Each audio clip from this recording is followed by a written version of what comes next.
Hong Kong से। राधा राम। राधा वल्लभ श्री हरिवंश महाराज जी। महाराज जी, जो बदला नहीं जा सकता उसे स्वीकार कैसे किया जाए और उसमें ही खुश रहना कैसे क्या नहीं बदला जा सकता? महाराज जी, जैसे जो चाहते हैं कि बच्चों के साथ जैसे ऐसा नहीं होना चाहिए, लेकिन फिर भी हो रहा है, देख करके दुख हो रहा है, लेकिन विचार बदला जा सकता है ना। दुख और सुख को अनुभव करने वाला विचार है। उसी विचार को यदि हम भगवत प्राण कर दें तो भारी से भारी दुख में भी हम सुख का अनुभव करेंगे। माना प्रारब्ध नहीं बदला जा सकता, विचार तो बदला जा सकता है। क्यों? और सुख और दुख विचार में है। दुख नहीं बदला जा सकता प्रारब्ध भोग का, लेकिन विचार तो बदला जा सकता है। अगर विचार हमारा भगवान में है तो फिर हमें दुख कैसे हो सकता है? आनंद समुद्र भगवान है। विचार हमारा शरीर में है और क्रियाओं में है, तब तो चाहे कोई स्वस्थ शरीर भी हो तो भी उसे दुख भोगता, चिंता, शोक, ये नाना प्रकार की उद्विग्नताएं, भय, विषाद, ये हट नहीं सकता। देहाभिमानी कभी इनसे नहीं हट सकता। कोई भले कोरी बात कहे मैं सुखी हूं, लेकिन हमारा शास्त्र कहता है, हमारे ब्रह्म ऋषियों ने कहा है, जब तक चित्त को भगवदाकार नहीं किया जा सकता तब तक चिंता, शोक, भय, उद्विग्न, विषाद इनसे नहीं बचा जा सकता। तो हम विचार तो बदल सकते हैं ना अपने, और वो विचार बदलने के लिए विवेक चाहिए, और विवेक मिलता है सत्संग में। बिन सत्संग विवेक न हुई, तो सत्संग मिला, विवेक हमारा जागृत हो रहा है, नाम जप करें तो हम सब कुछ बदल सकते हैं। हमारा मनुष्य जीवन कोई पशु जीवन है। परिस्थितियां आती हैं, परिस्थितियों को हम सुख भाव में परिवर्तित कर सकते हैं। अगर हम भगवान से न जुड़े हों तो अभी दुख है, दुख है। हमें पाई वर्ष दुख नहीं है, पाई भर दुख नहीं है, एकदम मस्त एकदम। क्योंकि हमारे प्रीतम, हमारे प्यारे प्राणनाथ प्रभु, उनका स्मरण, उनसे चित्त का जुड़ना, तो ये नाशवान शरीर का जो दुख सुख मान अपमान है ये व्याप्ता नहीं है। अगर चित्त भगवान में नहीं है तो लाख उपाय कर लो, लाख रुपया जमा कर लो, लाखों उन्नति की सब डिग्रियां ले लो, कुछ शांति नहीं मिलने वाली। गोस्वामी जी सरल भाषा में कह रहे, तब लगे कुशल न जीव कहूं, सपने हूं मन विश्राम, जब लगी भजत न राम कहूं, शोक धाम तज काम। शोकों का खजाना कामना, जब तक कामनाओं का त्याग करके जीव भगवान का भजन नहीं करता, तब लग कुशल न जीव को, सपने हूं मन विश्राम। स्वप्न में भी मन विश्राम को प्राप्त नहीं हो सकता। इसलिए आनंद की प्राप्ति, प्रसन्नता की प्राप्ति एकमात्र भगवान के नाम का चिंतन, रूप का चिंतन, लीला का चिंतन, गुणों का चिंतन, या समस्त चिंतनों को त्याग करके स्वरूप स्थिति, ज्ञान मार्ग, भक्ति मार्ग, योग मार्ग, ये स्थापित किए भगवान ने आनंद के लिए। तो हम ऐसा जो बदल नहीं सकते तो उसको हम विचार के द्वारा मंगल में बना सकते हैं। भारी से भारी दुख परिस्थिति भी हमें सच्चिदानंद भगवान के सुख से अलग नहीं कर सकती। अगर सच्चिदानंद सुख नहीं मिला तो ये पार्थिव सुख हमें संतोष नहीं दे सकते, क्योंकि हम भगवत स्वरूप है। भगवत स्वरूप चैतन्य घन अविनाशी को ये प्राकृतिक विनाशी सुखों से कभी तृप्ति न हुई है, न होगी। इतिहास साक्षी है। बड़े बड़े चक्रवर्ती सम्राटों का चरित्र पढ़कर देख लीजिए कि उन्हें जो देव सुख मिले उससे भी उनको तृप्ति नहीं। अरे देवराजेंद्र को तृप्ति नहीं मिली, वो एक महात्मा की कुटिया में जाकर के गंदा आचरण करता है।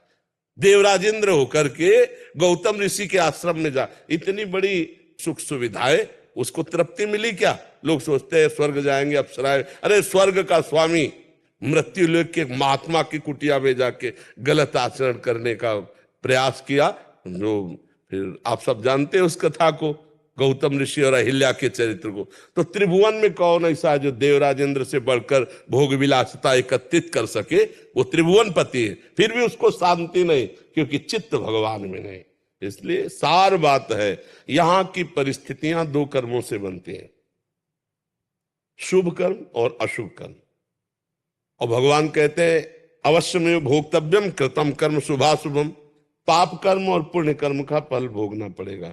जैसे कोई नहीं चाहता मुझे दुख आवे, जबरदस्ती दुख आ जाता है, ऐसे ना चाहो तो सुख आ जाएगा जो आपके कर्म के अधीन।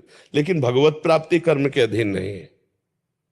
भगवत प्राप्ति क्रियाओं से नहीं होती, वो हमारा स्वरूप है, विचार से। जितना उत्तम स्वीकृति, उत्तम विचार, वो शास्त्र स्वाध्याय, सत्संग, नाम जप, नाना प्रकार के जो भागवतिक सेवाएं उनके द्वारा पवित्र अंतःकरण से, तब हमारा विचार जो है वो परमानंदमय हो जाता है। विचार ही दुख सुख को देने वाले हैं, क्रियाओं में दुख सुख नहीं है, विचार में है। हम कई बार सुनाया,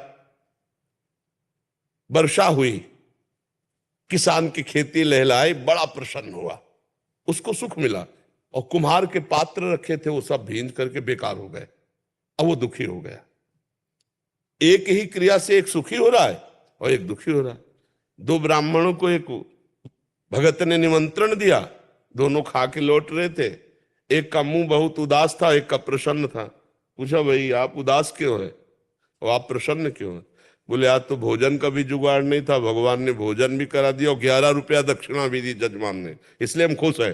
बोले, तुम नाराज क्यों हो? बोले, जजमान को देखकर मन में संकल्प बना था 51 तो देगा ही, लेकिन उसने 11 दिया तो हमारा 40 का घाटा हो गया। अब उसमें बताओ, विचार दुख है या क्रिया दुख है? क्रिया तो दोनों को आनंद देने वाली हुई, एक विचार करके दुखी हो जाता है, एक विचार करके सुखी हो जाता है। अब जैसे हमारा कोई अपमान कर रहा है या हमारे सामने कोई विपत्ति आई है, तो हम कोई पशु छोड़िए, मनुष्य है, हम विचार के द्वारा वो संघर्ष करें, हम विचार के द्वारा उसको जीते कि हमारे किसी कर्म का फल आया है, हम थोड़ा शांत रहते हैं। जैसे रात अपने समय से व्यतीत होती है, दिन आ जाता है, ऐसे अपने समय से भोग कराकर विपत्ति भी चली जाएगी। जैसे सुख संपत्ति आती है, ऐसे विपत्ति आती है। हमारा मनुष्य जीवन दोनों को सहने के लिए, पर सहन करने की सामर्थ्य है अध्यात्मवान को, जो परमार्थ पे चल रहा है। अगर परमार्थ नहीं तो टूट जाएगा। देखो, लोग डिप्रेशन में मर रहे, डिप्रेशन में सड़ रहे, क्यों? विचारहीन, विचारहीनता बढ़ती चली जा रही, नकारात्मक सोच, बस भय चिंता शोक। मनुष्य जीवन, तुम सच्चिदानंद भगवान के स्वरूप हो, अंश हो, कहाँ फंस गए? इसलिए उठो, सत्संग सुनो, नाम जप करो, शास्त्र स्वाध्याय करो, परोपकार करो। अभी देखो, सकारात्मक विचार आनंद प्रदान करने लगेंगे, नकारात्मक विचार ही दुख देते हैं। आप विचार करके बताओ, अगर आपका विचार सही है तो आप आनंदित हो, विचार नहीं तो आप, सब कुछ होने पर भी निगेटिव सोच आपको जलाती रहेगी।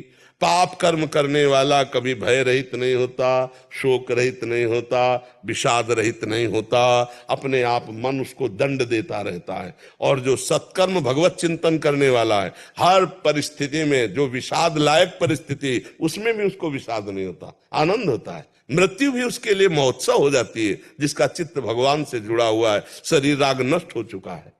तो ऐसा समझ रहे हैं आप?